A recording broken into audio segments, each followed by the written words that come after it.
would Uh-huh. you jump in to save the people, or would you just run away? Do I know the people? Doesn't matter. No, it does matter. If it's like my family, then yeah. If it's not, And I have a family that depends on me that I'm responsible for, and these people are, I don't know them from anyone else. let's say if there are Why would I children, do that? there are children in the crowd. What kind of children? Are they asshole Very children? small, very small, very small children. That's funny. Okay, I yeah. don't know. I might. I think that kind of deliberation is much more kind of instinctual. So it's hard for me to imagine what I would do in that Okay, situation. I think that's in an beautiful. ideal, I That's think all I I need would to know. like And to say that. I think that's really beautiful, because that is Christ-like, and that's what we can share as Yeah, but is it society. beautiful because it's what Christ would do, or is it beautiful because it's beautiful? No, no, it's beautiful by itself, and it's something that I think that's something that Okay. Christ also did. So if So, it's right, some beautiful say in and of it's itself, beautiful by then it itself, doesn't and require God to do it. the, so the inclination that that Just want a flag someone that acts. doesn't follow. What did you say? Sorry. Something can be beautiful irrespective of God's choice, but still be dependent on God, like conceptually or ontologically. Just want to flag that. Yeah, what he said. Yes. So Wait, no. Wait, what? You're no, what saying I'm Something can be no, beautiful no, irrespective of what God does, but still be dependent on God. no, I'm saying that. well then you would just ask the second order Euthyphro dilemma, which No, no, is no, God's no. nature Saying, good I'm because it saying, accords I to wish I something could hear you, outside of but its this guy nature? is not letting you talk, Clancy. What's up? So I'm saying then you just have a second order Euthyphro dilemma, and you ask the question about God's nature. Is God's nature the way it is because it conforms to something external, or is it called good just definitionally because it is God's nature? The second one, and it's not really a Well, dilemma. then it's I would just arbitrary. accept that. Well, then it's arbitrary. No, it's not, because God's nature is necessary, and In His virtue nature of what is persists. God's His nature nature persists necessary? necessarily internally, so the Yeah, explanation is internal to His nature. yeah, but in virtue of yeah, but the way it is not determined by anything at all. It just is the way it is. So it No, it becomes is. an It's analytical internal to description. His nature. His It nature becomes is descriptive. existence. It doesn't become explanatory. And it does. There are two No, all different you're types saying is of God is the explanation. There way can be He is. internal and external explanation. And the No, same way that a square circle is necessarily never going to exist because of something that's in virtue of its nature, God is never going to not exist because of something that is in virtue of its nature as well. Okay, it's a different type of explanation, but we apply this type of reasoning to different things plenty of times. And it no. Like adheres to the the PSR circle. because it would just be an internal The, explanation. There's a sufficient reason. It's just internal to God. no. What you're doing is you're just describing God. You're just providing an analytic description, and descriptions aren't explanatory, right? You're just saying God is godly. But No, that leaves an wait, open what? question. Wait, so An you don't open take that question. there's such thing as internal explanations for things?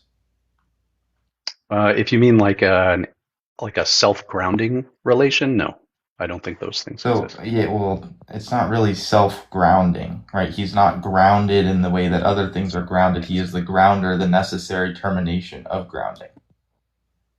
Well, so is he the way he does he exist? Yeah, Okay, so in virtue of what does he exist? in virtue of his nature. Well, but that's just to define it. That doesn't generate any sort of ontology. Well, if his nature, like I said before, right, there are certain things that can't exist because of their nature, and there are certain things, like God, that can't not exist because of their nature. Yeah, but I'm challenging the notion of nature itself as something So you that's just have an good. issue with like essential properties? Yeah, absolutely. Yeah. Okay, well then I just take it as anything with said property that we would say is essential to God would then have necessary existence. That's it. It doesn't have to be proper to God. It would just be anything which would have it. And because God has it, and by God I don't mean the predicate, I mean the But term. I'm challenging the fact that you're saying something is necessary at all. I'm saying in virtue of what is it necessary? Well, I mean, you can give arguments for the necessity of like, or for there existing some necessary explanation. But I mean, like for example, you could just say that like there's something which is like, there's a possible ontologically independent explanation for every ontologically dependent fact, and because there is this an ontological independence, I would But then just you have say an infers unexplained necessity. ontological terminus. Wait, what's that? But then you have an unexplained ontological terminus to Well, that. it is You're just explained. It's just picking a explained stopping point. internally. It's just not explained externally. It's not grounded anything. Yeah, but I'm challenging whether it is in fact explained internally by anything other than pure stipulation. Well, if we can infer by necessity that there must be something like X, right? And when we say X, we're just saying something that's like ontologically independent, right? It's not dependent on like some set of other existing things for its explanation. This ontological independence that's proper to that thing would be an internal explanation to that thing's existence, since I would say ontological independence I would infers say that that's a necessity. circular grounding relation, which Well, I don't. destroys the Okay, you're gonna have possibility. to cash out what you mean by grounding here, because I already stipulated that it's not grounded in the Grounding traditional is ground. going to be an explanatory or an entailment relation Oh, that's going okay. to I don't take that notion of transcend. grounding. I take the Oh, second notion where it's like something that's like determinate, right? So if X grounds Y, and X is like a set of facts or a set of things, then those set of facts determine Y. They don't have to have some sort of explanatory role, right? So then like it would just be a distinction there. so you Like for agree that example, we it could would say be there's an a partial explanation? grounding between like in a Platonic sense the form of something and like any particular thing which adheres to that form, right? It's partially grounded, but obviously there's secondary characteristics of those things. So Yeah, but that's that grounding relation itself is going to be irreflexive and transitive, right? And symmetric, yeah, I would agree with that. right? So if that's the case, then you cannot have a circular grounding relation Well, because it's irreflexive. well, I don't think that God is grounded, right? I think, like I said, I'm using determination, so God is not determined um, by Yeah, like some but then X, you're Y, just Z, saying there but God exists is some explained ontological item. But then you're just saying there internally. exists some ontological item that What? exists in the ontology, but is not grounded. Well, you're positing that everything that exists needs to be grounded. My position is everything that exists that doesn't have some sort of internal fact that makes its existence necessary would need to be grounded. Because I Yeah, hold to like a but sort the of whole point is you're Leibnizian PSR. saying if you can say without any reason, well, this thing is just necessarily Well, now self-grounded. you're doing the same thing again where we're kind of equivocating on grounding because there is reasons, they're just internal, right? Right, but I'm So, saying when we actually tease apart what those internal reasons are, they become merely descriptive. They don't become explanatory. well, if the internal, like if something has a property that infers necessity. Oh, it's yeah. I just realized who I was talking to. Yeah, what's Yeah. up? Yeah, if something has a property that infers necessity, you wouldn't take that that's a type of explanation. Wait, say that again? Sorry. If something has a property that infers necessity, you wouldn't take that as a type of explanation. What is that property that infers necessity? Like like I said earlier, we can point to different. Like I would say it's ontological independence, but we could talk about other distinct things that infer like necessary falsity. Like we have like square circles, right? They don't exist, and the reason they don't exist is because essentially, right, there's an internal explanation why they don't exist, not an external one. And you would still say that it's explained, right? So like it's explained why these things don't exist. It's internal to them to not be able to exist, right? And then I Well, would just the say it's reason internal to I would anything. actually say that the reason that things like square circles can't exist is because they're going to violate some of these, ontological invariants. That must be the case. That must be instantiated. That must be adhered to, right? Yeah, And well, those things we are can going to be hold that, meta we, ontological, right? And I but think anything in then, the ontology must be grounded in the meta ontology.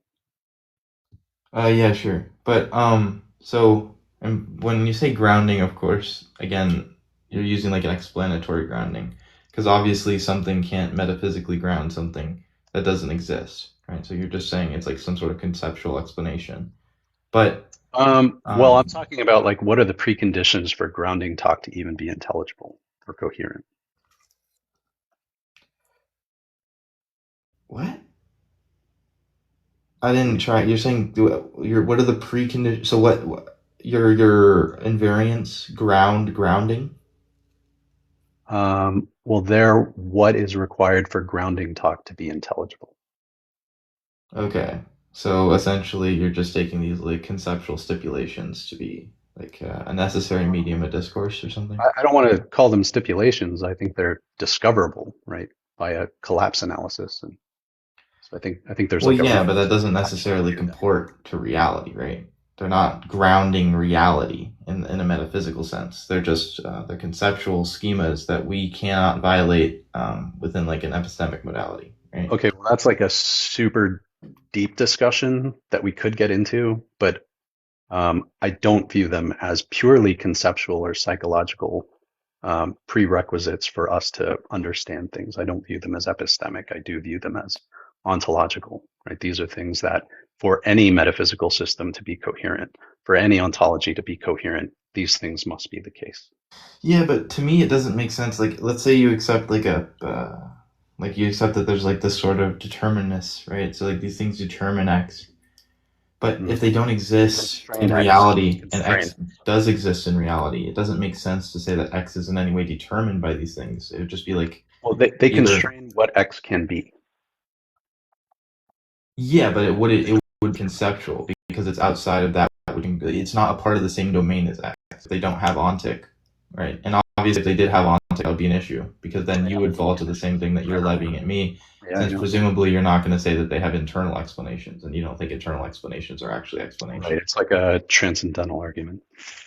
Yeah, but it's just establishing these conceptual schemas for like talking about reality. It's not like actually going to talk about like things that ground in a deterministic sense things in reality, right? It's distinct in that sense, right? Because at least maybe it wouldn't make sense to me to say these things that don't exist have this sort of relationship that like partially determines what can exist, right? Mm. Because they So don't have any does shared this have to reality. accept the premise that there is a distinction between nothing and something? And if you can get behind that there is some distinction between those two states, the invariants generate, right?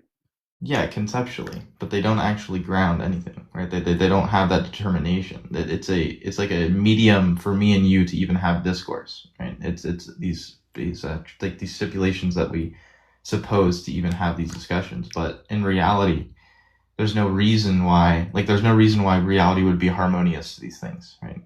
I don't see why, even if they don't, especially if they don't exist, right? Why things in reality would be harmonious to them. It just seems like me and you, as limited beings, cannot deny them, right? And because we Um, cannot deny them, it kind of is antithetical to a proper discussion to deny these invariants, which I agree with. But to me, that's just establishing like an epistemic modality, right? yeah, When but clearly, these things aren't proposed as like um, these aren't an analysis of like our concepts of reality, right? They're kind of the minimal structural requirements without which like no configuration could exist, right? well, So it's not going to be like a see, semantic analysis. that's where we're departing, right? Because my claim would be like, if you don't have my grounding, right, which stipulates that there is something in reality that is necessary, that establishes this relationship which grounds possibility, right? You have a necessary gap there, and you can But establish it. no, I'm sorry, actually, Nicole. I'm this talking. yeah, this critique applies to your own like stipulation with nature. When you talked about the square circle, it doesn't exist, right? Like, Yeah, one can say it's the same like conceptual description thing that you're doing. Like, I don't see any distinction between like you trying to levy this critique to ontological admissibility theory and then trying to say, oh, it's within a nature of a thing. And then the example you gave was like a square circle, something that doesn't exist.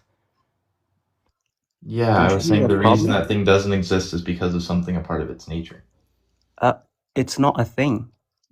What nature are you talking about? Wait, are you saying there's no Nature doesn't conceptual exist. content? So when I say No, square so circle, they are conceptual. what? Yes, but I'm So saying that this thing doesn't exist, and the reason it doesn't exist is because of something within its nature that prevents it from existing. of its nature that doesn't exist?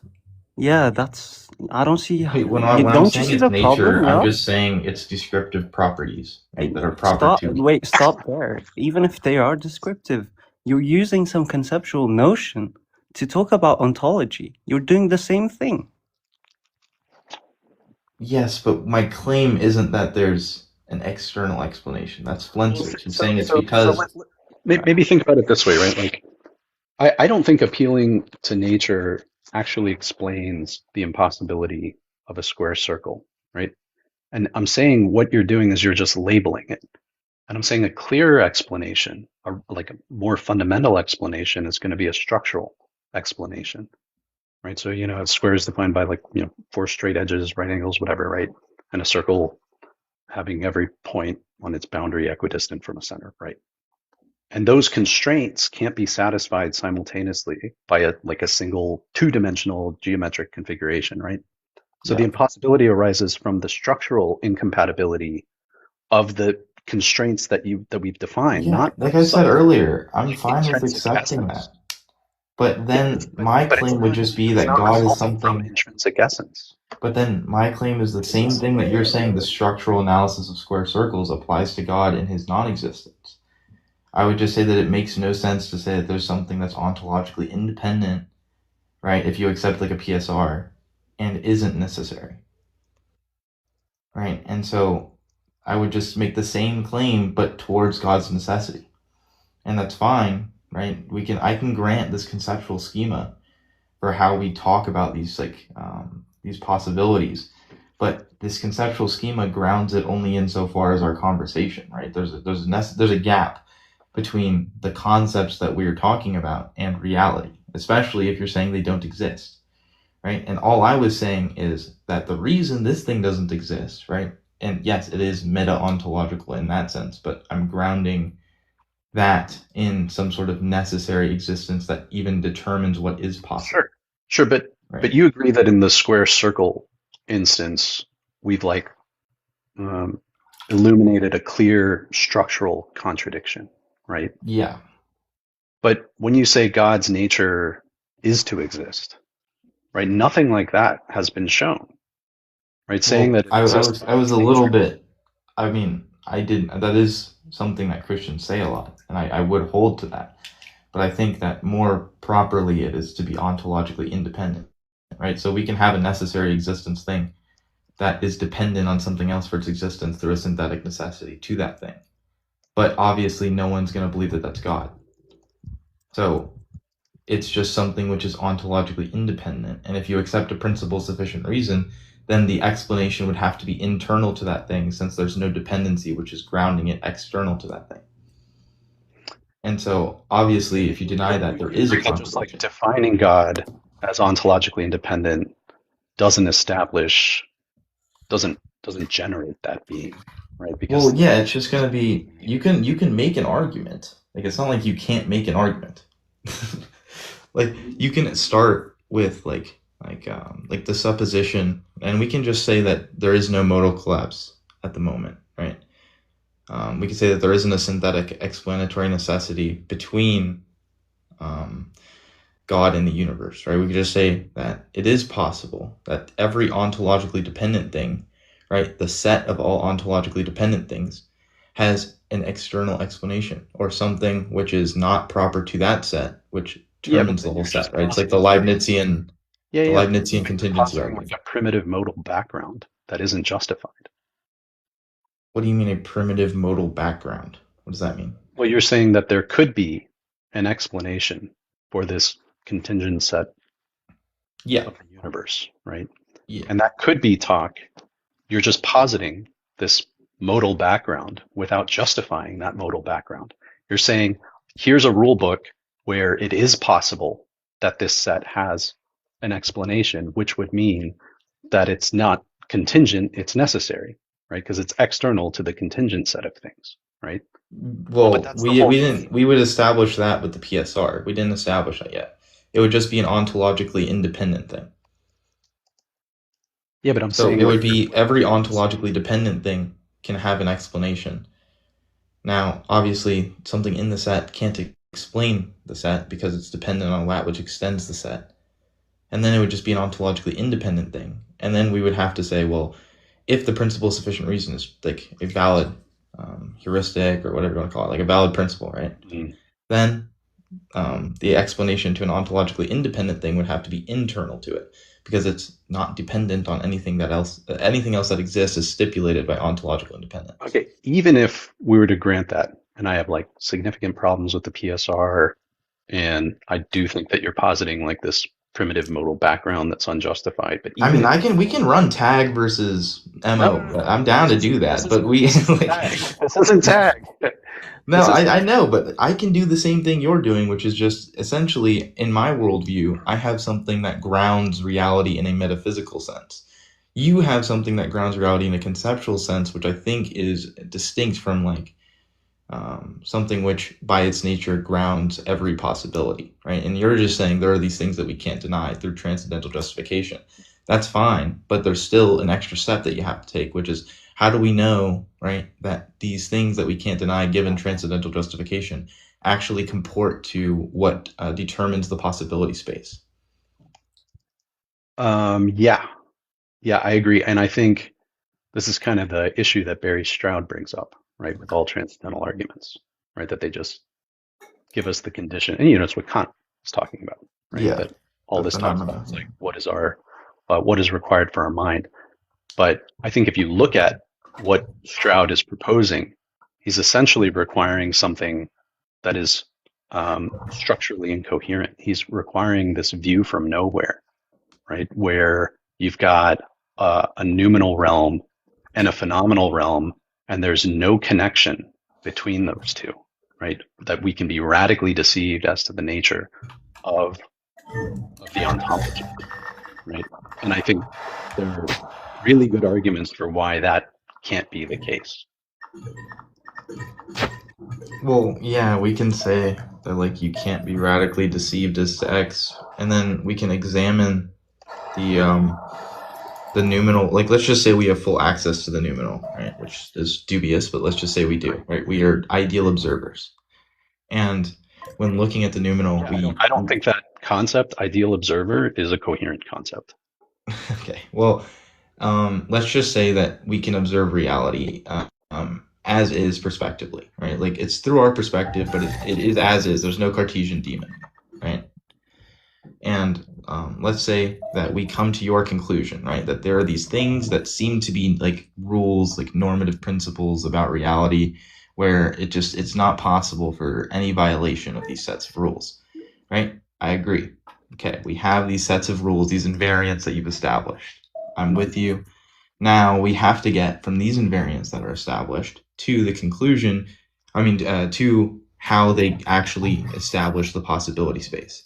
Because right now, it's just me and you talking about like these things, right? That seems to be the case given what we observe in reality, but we have no actual like determination there. Like they don't determine reality. It's just things that you can't deny about reality. But why? Like there's another why question there, right? There's still reasons that we need to give for that, right? Yeah, and I think that's what the whole collapse analysis is, where if you deny some of the invariants, like what are you even talking about at that point? You're like refusing to play a game about ontology at all. You're refusing to play the game of metaphysics, right? You're saying, yeah, identity is required for our conceptual analysis, but maybe there's nothing really there at all. Well, that to me seems more so of like a rhetorical move than an explanation, right? Because it's like if you were to ask me, yeah, but what's the alternative? Is what I'm asking for. You could say like there is this thing which actually has ontic that through like this sort of relationship. Maybe it's its nature, maybe it's not its nature, but it would have a relationship to every possibility, and then that relationship would be the grounding relationship. Yeah, it would be the primitive grounding. Huh? You're talking about a determinate thing, right? Something that is one way. But I'm saying the escape hatch would be that like it's internal, right? The determination. I wouldn't even say it's determinated in that way. I would say that it's just some sort of What? right? The explanation is going to be structural.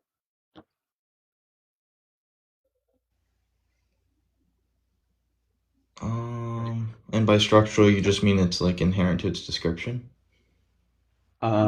Yeah, it's going to be about relations, either internal or external, modes of constraint about how it can be one way versus another way, things like that. But you would say that this thing can have ontic, right? What thing? This ground of all grounds. It can have ontic as insofar as it establishes what's possible and not possible by No, directly because relating to it possibilities. exists. So it Huh? is dependent. It is dependent on what is possible and impossible. The fact that it exists is dependent on a prior space that But determines what I guess is this is my possible and is thing. Why impossible. does everything have to be dependent? Why can't there be? To me, it's like these types of constraints apply to like possibilities that are not necessary, right? Like so these like these dependent possibilities that are not necessary need to comport to this necessary thing, right? And then its necessity Well, is I just don't what think that is. there's anything that's necessary. Well, that could be a different discussion, but let's. I mean, could we grant for the because right now we're presumably evaluating whether or not like the God hypothesis through tag adequately suffices in doing this like type of grounding of the possibility space, right? Yeah, I think that fails for the reason I stated, right? Because you're talking about something that exists. God exists. Yeah, but he exists in a type of way that doesn't necessitate things outside of it determining it, right? It's determined through its independence. And then its independence, but But I'm saying that analysis, that description is incoherent, right? You're saying that something that is in the ontology doesn't presuppose some way that it could be otherwise, doesn't presuppose some well, it background couldn't be structure. otherwise. It Yeah, but can't in not virtue be of what? in virtue of its nature. Yeah, but that's just to describe it. You're That's not to describing it. explain it. Again, there's in like okay. Maybe I'm just not understanding the critique that you're making, and you might need to elucidate it a little bit better because I don't understand the issue there. But So, think of like it. with the square circle, we said that that couldn't be, and we detailed a structural explanation for why those two geometries were incompatible structurally, right? Yeah, and I But gave there's been no analysis of why God, in virtue of what, and that was an external structural analysis, right? It was dependent upon, I don't know, the axioms of Euclidean geometry, right? yeah, it would just be That's what it's that based on. every admissible world, right, relies on the existence of this Yeah, thing to great. determine what is admissible into that reality. That would just be it. Yeah, but in virtue of what is that thing admissible in the first place? You mean God? Yeah. Why is God an admissible structure? It just seems like a like question beggy kind of question on tag. It's like admissibility is determined by God. It's not like this is like me asking Yeah, you why are but your God invariants. exists in one way versus another, right? Is it just brute? No, because it has an explanation. It's just internal, proper to its nature. How's Yeah, that but any distinct from a description? You still haven't provided A that. description is me saying like XYZ about something, and then an explanation that's internal would be me saying XYZ about something allows us to infer like this property that might not be that would be like its existence, like it's like de re or something, right? It's de re existence from its de facto description, right? So it's like that would be the explanation. It's like the same. It's the same principle.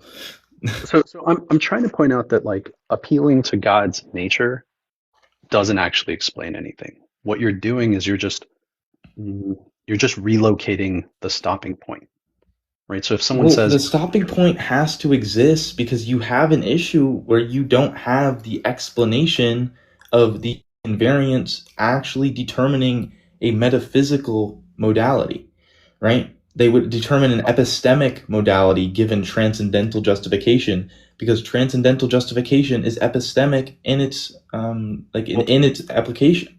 Yeah. So, well, that's why I have a response to the Stroudian critique that you're leveling, right? That proposal of a noumenal phenomenal distinction with where there is no relation between the two is an impossible justificatory standard, right? Well, And it's no, also my issue is a little distinct from that, where I also said we can grant that we have access in some sense to the noumenal, and we determine that these are certain these invariants, these conceptual things, they are seemings of the noumenal, right? We can't conceptualize without them.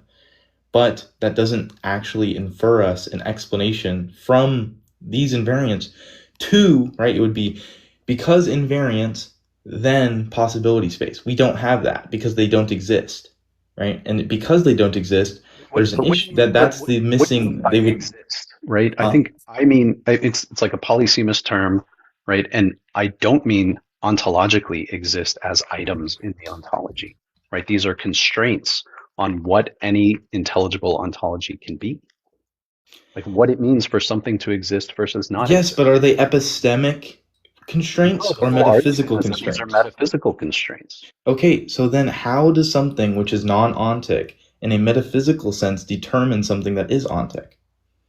But you already collapsed the distinction. You already allowed it to be the case that... No, I did. Dude, Mersault, I said we can grant that these things, right? We see that, yeah, we see them in nature, right? It's like me and you could say, yes, it's impossible to deny that, like, within reality, right, there cannot be an apple that is also a pear, right? Or something, right? These structural issues. But there's still an issue where we have these truths, but we don't have the truth to the explanation, right? We have the truth of the explanans, but we don't have its connection to the explanandum, right? There's no connection there. And until I have a connection, that's an issue, right? So are you like... It seems like you want... like, you're trying to... I mean, the way you speak, it seems like you want them to be some relata or like some furniture for it to be metaphysically grounding. That seems to be like what you're trying to raise. But if you already admit that... Wait, I'm sorry. What the fuck? I'm trying to think. What the fuck did you mean by furniture? Is that like I don't... Ontology in the ontological living room. Oh, okay. Sorry, that was confusing me. Continue. My bad. I lost my train of thought. So hold on. So I mean, the question is like, do constraints exist in the same way as, you know, a chair exists? Right? Well, okay, I guess maybe this would help with what I'm saying, right? Because like I feel like, okay, we could say that there are admissible chess games and non-admissible chess games, right, Cleanser?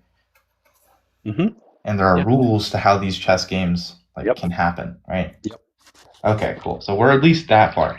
I'm saying that your invariants are like the rules of this chess game to me, right? It's like, yes, rules of anything that can be said to exist at all. Yeah, but let's just take anything to be said to exist as like a chess game, so I can ground it a little bit. It's really abstract, so it's easier to ground. That's fine. So to me, it's like, okay, I can grant that these are like normative requirements to even engage in this chess game. Yeah.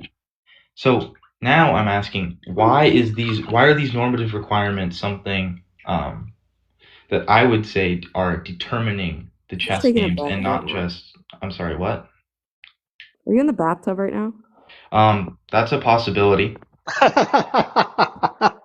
No, but Bro. At first I was gonna say it was dishes, but that's not the sound of dishes. You're in the fucking bathtub. Dude, I'm fucking chilling. Okay, I was scrolling through TikTok. I saw Saint was live, and I just pulled up. All right. I don't know why we're calling me out right now. I'm having a very fun discussion. Okay, well, you're the one that admitted it. I said who. I thought you asked me if I was in the bathtub. Sure it was Spencer. Oh, okay. It's just kind of weird. Anyways, just to go back to the chess. I love the visual. I don't know. But do you have doubles? To me, it's like these just seem to be normative regularities for us to accept that these are the case, right? But to me, that's just I just can't get from this being the metaphysical modality from it being an epistemic modality, even if I grant that we have access to like we collapse the phenomenal into the noumenal, which you said was incoherent. But let's just say we can do that, right? So we collapse those things, and it's still right. We still have things that exist are being determined by things that don't exist, which to me doesn't make any sense. I guess maybe that's just like an issue on my part, and you have been answering this. But to me, there needs to be like, if you're going to say this explains this, even partially, it needs to, like what Mersault said, I am kind of presuming that they need to be relata, because you need to have the explanans relating to the explanandum, right? Mm-hmm. And so I don't see that relation. And if you could describe how that relation works, then maybe I would say, okay, I need to take a step back and consider the theist perspective. Right? Like we've been talking about that, right? Where, like the conditions that a triangle has three sides isn't enforced by an entity called triangularity, right? Instead, it's showing that like any configuration that lacks three sides simply doesn't instantiate a triangle, right? So the constraint operates at the level of structural conditions, not as some like separate ontological thing that's imposing rules. And so the invariants like work in the same way. They don't exist as like ontic pieces of furniture that like govern reality, right? They're just the minimal conditions, the structural conditions that any configuration has to satisfy in order to be a coherent structure at all. And anything that violates them is going to collapse structurally. And so it's not producing an alternative ontology. So it's just saying, look, if you want to play the game of metaphysics at all, if you want to play the game of ontology, these are like the minimal ground floor requirements for playing that game. And if you're offering an alternate metaphysical account that doesn't presuppose these invariants, like I can demonstrate why you're just not engaging, you're just proposing something that doesn't range over anything. You're proposing a like a pseudo concept.